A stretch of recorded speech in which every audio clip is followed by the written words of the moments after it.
Perfecto. Entonces ya tenemos prácticamente completado nuestro programa.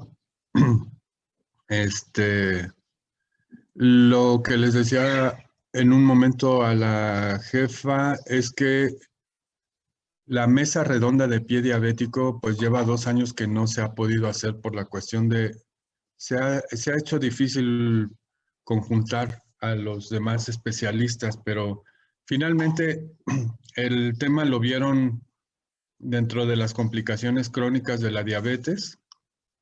Y bueno, no quiero subestimar, o sea, realmente la mesa redonda es muy, muy importante porque es como el punto de vista de un mismo padecimiento por diferentes especialidades. Entonces, en cuanto se pueda, se va a volver a realizar y obviamente están invitados ustedes, aunque no estén ya en segundo semestre, como se hizo ya en alguna ocasión anterior. Entonces, vamos directo a nuestra plática, que son endocrinopatías autoinmunes. Y esto quiero que, digamos, que quede muy claro. Yo desde el principio les comenté en las primeras clases que no pretendíamos que fueran endocrinólogos o que tuvieran así un conocimiento súper especializado. Pero la idea de darle digamos que estos temas de endocrinopatías autoinmunes o neoplasia endocrina múltiple es que sepan identificar a los pacientes y los puedan referir adecuadamente y lo más oportunamente posible. Entonces vamos a empezar. Las endocrinopatías autoinmunes son padecimientos inflamatorios de origen autoinmunitario, como su nombre lo indica, que generalmente afectan a más de un órgano endocrino, produciendo su destrucción y por consiguiente su insuficiencia glandular. Este daño inmunitario puede afectar tanto a órganos endocrinos como no endocrinos y también puede acompañarse de algunas inmunodeficiencias que vamos a ver posteriormente como en el caso de la tipo 1, que se da en niños y causa algunas inmunodeficiencias, sobre todo de tipo celular. Pues dentro de la historia, todo empezó en el siglo XIX con Thomas Addison, el que identificó la insuficiencia suprarrenal y por eso se le llama síndrome de Addison, la enfermedad de Addison. Él había descrito pacientes con insuficiencia suprarrenal y además otro padecimiento que es anemia perniciosa. Y posteriormente, bueno, se quedó así, estuvieron haciendo estudios de correlación y fue hasta 1926 cuando Schmidt también identifica a varios pacientes que tienen enfermedad de dos glándulas.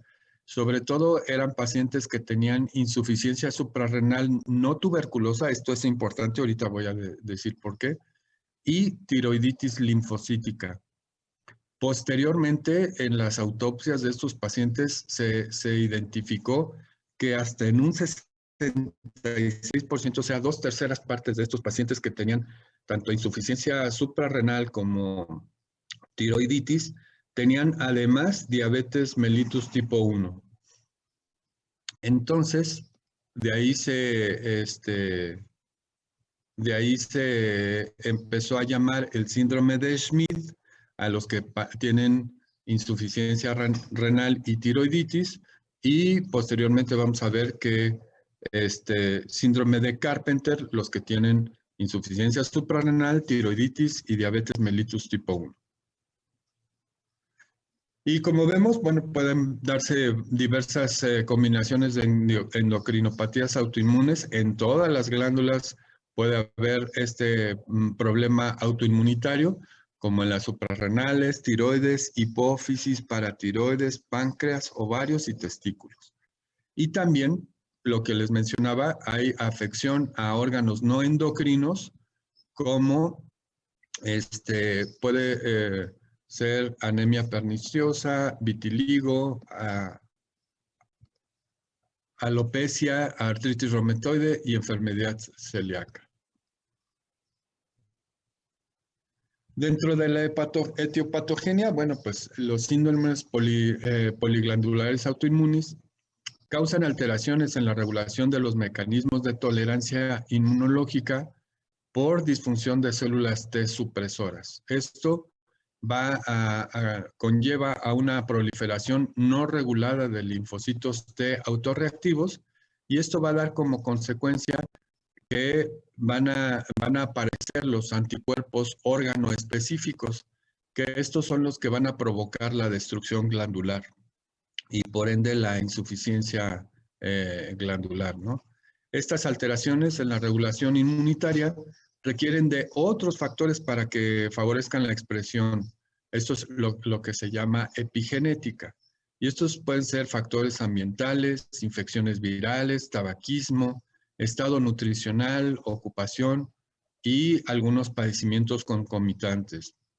Se ha visto, por ejemplo, que hasta en un 10% de familiares directos de alguna persona que tiene estos síndromes poliglandulares autoinmunes pueden tener ya anticuerpos, aunque no tengan expresión de la enfermedad, pueden tener autoanticuerpos para alguno de los órganos endocrinos.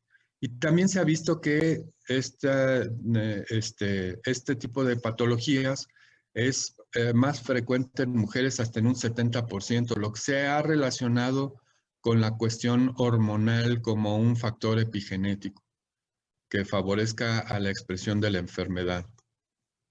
Aquí tenemos los tres, bueno, vamos a ver que hay autores que dicen que son 2 nada más, otros dicen que son 3, hay algunos que mencionan hasta 4 diferentes tipos de síndrome poliglandular autoinmunitario, pero todavía no se ponen de acuerdo si son efectivamente 4 o son 2 los principales, el 1 y el 2, y el 3 y el 4 pudieran ser variantes de los 2 principales. Entonces vemos que el tipo 1 tiene como componente principal la insuficiencia suprarrenal, candidiasis mucocutánea e hipoparatiroidismo. Esto vamos a ver que se presenta sobre todo en la infancia. El tipo 2 se presenta en la edad adulta, es insuficiencia renal, enfermedad tiroidea o diabetes mellitus tipo 1. Y el tipo 3, como les decía, algunos mencionan que es variante del tipo 2, pero es enfermedad tiroidea más diabetes mellitus tipo 1 o anemia perniciosa o vitíligo o alopecia o alguna otra enfermedad autoinmunitaria, pero que no sea insuficiencia suprarrenal. ¿Por qué? Porque si no sería tipo 2. El más frecuente es el tipo 2 y aparece en adultos, como les mencionaba, y no tiene manifestaciones extraendocrinas. El tipo 1 es más frecuente en la infancia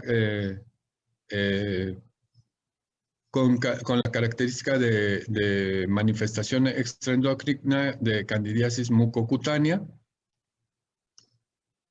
Y bueno, vamos a ver que el tipo 1 normalmente son 2 características fisiopatológicas diferentes. En el tipo 1 va a haber una alteración monogénica de un carácter autosómico recesivo, y en el tipo 2 va a haber alteraciones genéticas complejas de transmisión vertical al heredarse de manera autosómica dominante. El tipo 3 va a ser diferente del tipo 2 en que no tiene insuficiencia suprarrenal y en cambio prevalece enfermedad tiroidea. Este se considera, como les decía yo, variante del tipo 2, y para hacer un diagnóstico de un síndrome poliglandular autoinmunitario requiere de la existencia de por lo menos 2 de las 3 entidades que lo definen, ¿sí? Aquí yo vacilé un poco porque déjenme checar, este enunciado creo que no está correcto. Déjenme checarlo y se los se lo mando porque dice no tiene manifestaciones extraendocrinas, pero al parecer sí. Esto está incorrecto, ¿eh? No.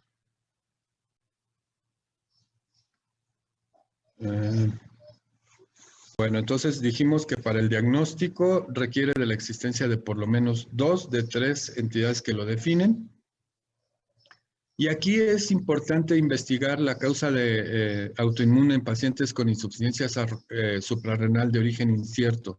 Todos los pacientes que detectemos con insuficiencia suprarrenal, pues vamos a tratar de investigar las causas. Y algo muy importante que siempre les comento es que nuestro país aún es endémico de tuberculosis. ¿Y por qué les comento esto? Es porque, por ejemplo, en textos de Estados Unidos, Canadá, Europa, una de las la principal causa de enfermedad de Addison es de tipo autoinmunitario. Pero en países como México o algunos otros de América Latina, todavía hasta hace algunos años, la tuberculosis era la primera causa de insuficiencia suprarrenal.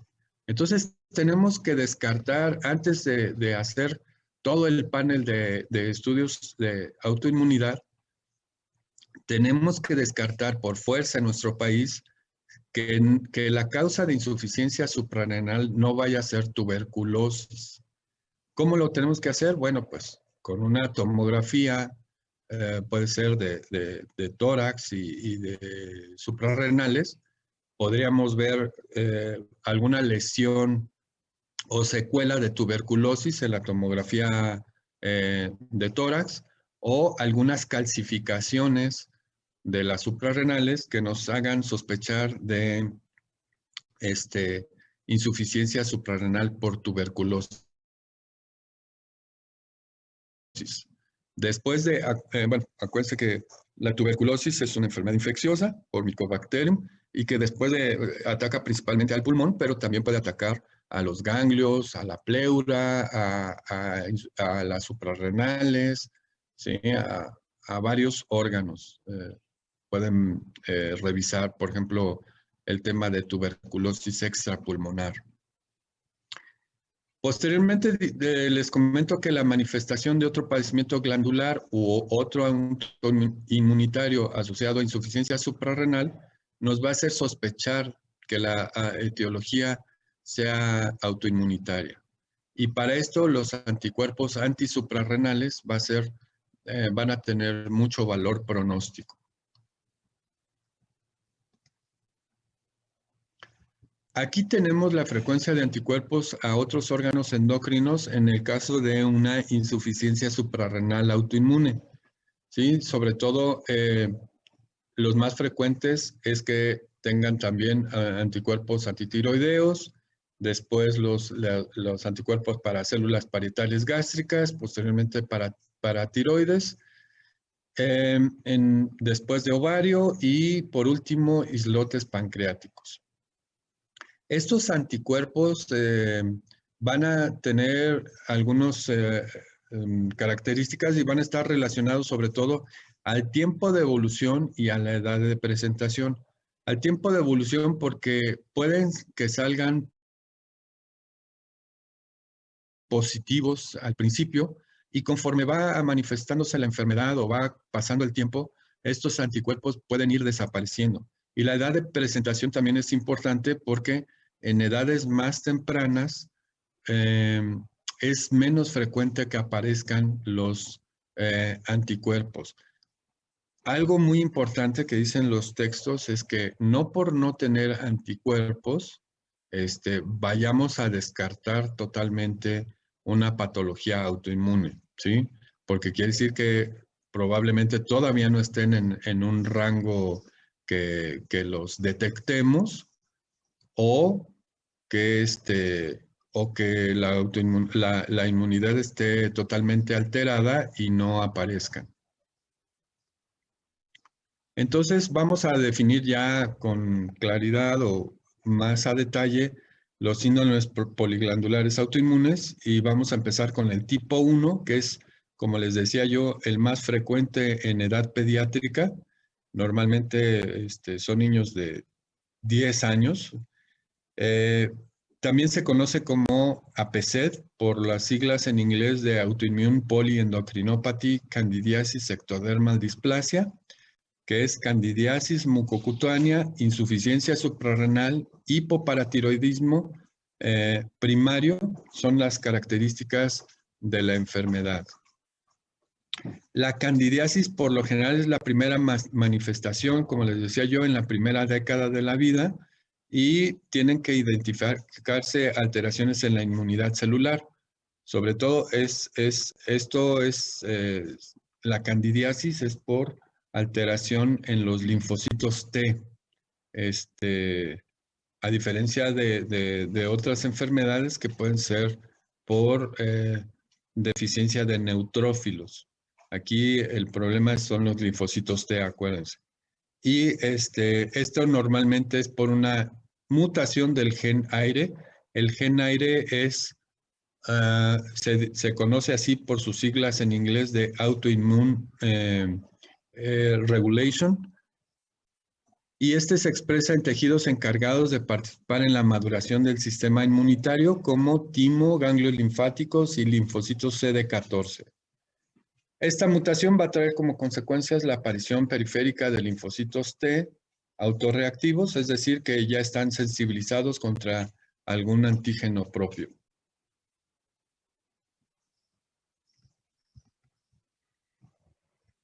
Seguimos con el síndrome poliglandular tipo 1 y bueno, la deficiencia hormonal que se observa al principio, o sea, la primera deficiencia hormonal que se observa es la hipocalcemia por hipoparatiroidismo hasta en un 75%, y esto normalmente se da en los primeros 15 años de edad.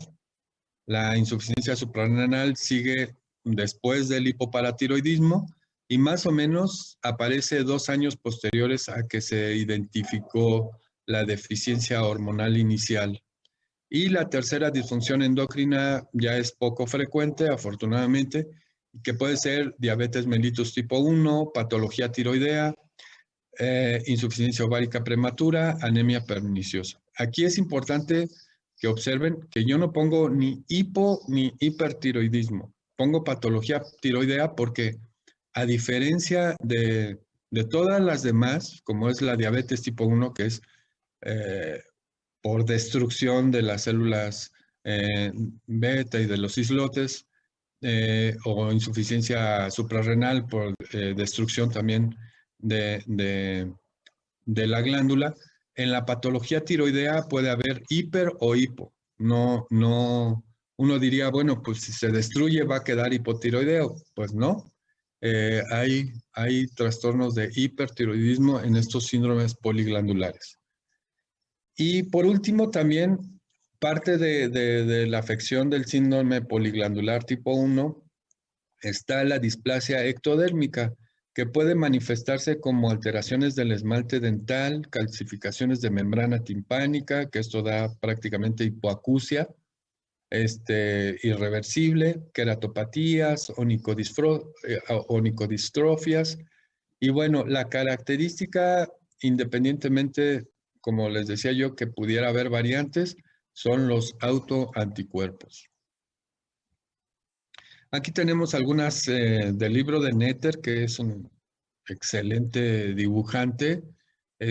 Algunas características del síndrome poliglandular tipo 1, que es la alopecia, la formación de cataratas, candidiasis. Ahí tenemos un dedo con candidiasis, afección del esmalte dental, calcificaciones de los ganglios basales, ahí en la placa y en la tomografía.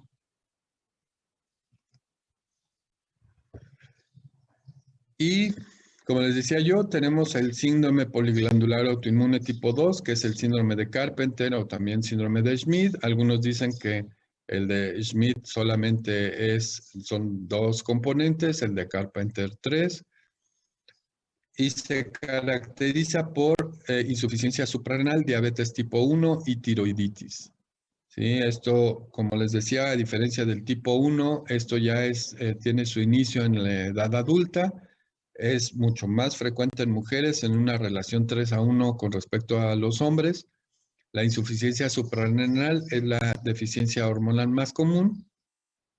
Y otros padecimientos extraendocrinos autoinmunitarios frecuentes son insuficiencia ovárica prematura y anemia perniciosa.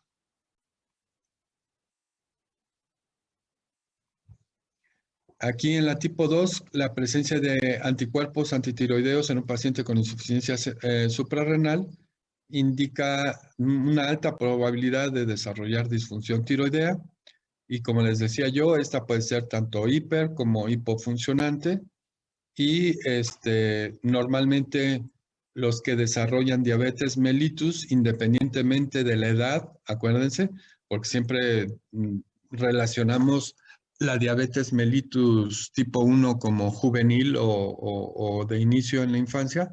Aquí no, independientemente de que se dé en la edad adulta, va a ser una diabetes insulino dependiente. Y prácticamente dentro del tratamiento no existe un tratamiento específico. Vamos a iniciar la sustitución hormonal de los órganos que estemos viendo afectados y cada disfunción debe manejarse de manera independiente tomando en cuenta interacciones hormonales. Obviamente, por ejemplo, hay que ver la insuficiencia suprarrenal con la diabetes, que tanto le podemos indicar esteroides que no nos afecten al control glucémico y tenemos que estar regulando estos medicamentos. Y algunas consideraciones importantes es la identificación temprana de familiares de primer grado en pacientes con síndrome poliglandular autoinmune. Ya vimos que hasta en un 10% de los familiares directos puede presentar este tipo de problemas. Vamos a tener también que hacer una detección periódica en personas con alguna predisposición genética, o sea, si puede ser de dos formas, que ya tengamos a un paciente con síndrome poliglandular y tengamos que hacer alguna pesquisa o indagación ahí con los familiares directos, hermanos, hijos, o que, o que sepamos, digamos, que tengan autoanticuerpos y también estemos investigando a la familia. Para esto es importante apoyarnos con los servicios de genética. Obviamente esto lo tiene que ver el endocrinólogo y el endocrinólogo es el que va a mandar al genetista para hacer todo esta pesquisa que les comentaba. Y bueno, vamos a tener, si un paciente ya tiene algunos, por ejemplo, insuficiencia suprarrenal y tiroiditis, vamos a tener que estar muy pendiente de que no desarrolle alguna otra insuficiencia glandular. Y bueno, aquí están un cuadro donde viene un resumen de las manifestaciones, de los trastornos asociados, de la prevalencia y de los problemas, digamos que inmunológicos, para que se los aprendan. Es un tema muy corto, pero de consideración. Entonces, no sé si tengan alguna pregunta, alguna duda.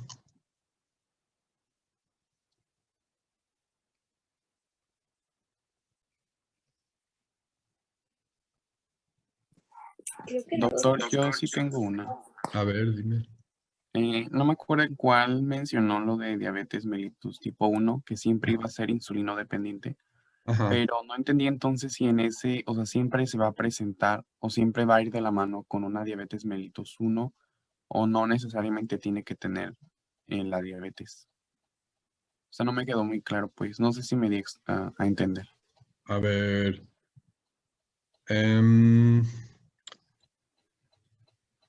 Bueno, lo que pasa es que estamos en el tipo 2, que puede ser insuficiencia suprarrenal, enfermedad tiroidea o diabetes tipo 1. O sea, aquí puede ser lo que yo les comentaba.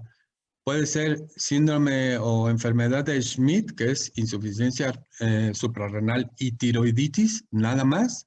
O puede tener los tres componentes, que es insuficiencia suprarrenal, enfermedad tiroidea o diabetes tipo 1, ¿sí? Entonces, aquí la cuestión es que si se presenta diabetes, inmediatamente tenemos que pedirle autoanticuerpos para para islotes, para insulina, para antigat, porque claramente, o sea, es muy difícil que un paciente con estas características vaya a tener una diabetes tipo 2, entonces siempre va a ser diabetes tipo 1 y lo tenemos que tratar como diabetes tipo 1. O sea, a lo que voy es que en estos pacientes no pretendamos manejarlos con metformina o con sulfonilureas, va a ser una diabetes por destrucción de la glándula y va a ser una diabetes tipo 1 que vamos a tener que tratar con insulina, siempre. Puede o no aparecer la diabetes, ese es otro punto, pero cuando aparece, siempre la tenemos que tratar como insulino dependiente. ¿Quedó claro Ok. o Sí, no? no, ¿Sí? sí, ya quedó claro. Gracias, doctor. Ok. Sí, puede o no aparecer, ese es un punto aparte, porque hay veces que nada más se quedan los pacientes tipo 2 con insuficiencia suprarrenal y enfermedad tiroidea y nunca desarrollan diabetes. Pero cuando aparece hay que tratarlos como tipo 1. Gracias, doctor. Ujú. ¿Alguna otra pregunta? Doctor, ¿los anticuerpos sí podrían desaparecer? Sí, sí. Pueden aparecer, pueden nunca aparecer, sí, pero esto es importante, digo, a estar monitoreando. Sí pueden desaparecer con el tiempo.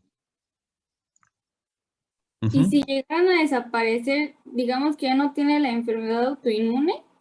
No, no, porque los libros mencionan, aunque no haya autoanticuerpos, pero sí se identificó en algún momento la causa de autoinmunidad, es considerada una endocrinopatía autoinmune y debe ser tratada como tal.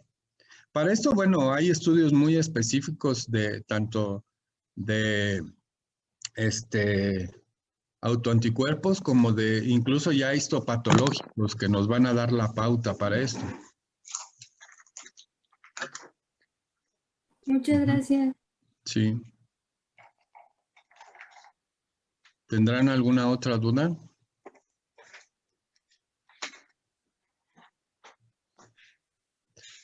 Si no hay dudas, alguien que me gustaría que en los 10, 9 minutos restantes, si tuvieran algún comentario con respecto al curso. Fue un curso medio apresurado por las cuestiones del cambio. No sé si todavía está en pie que vayan a regresar a presencial. Sí, aún.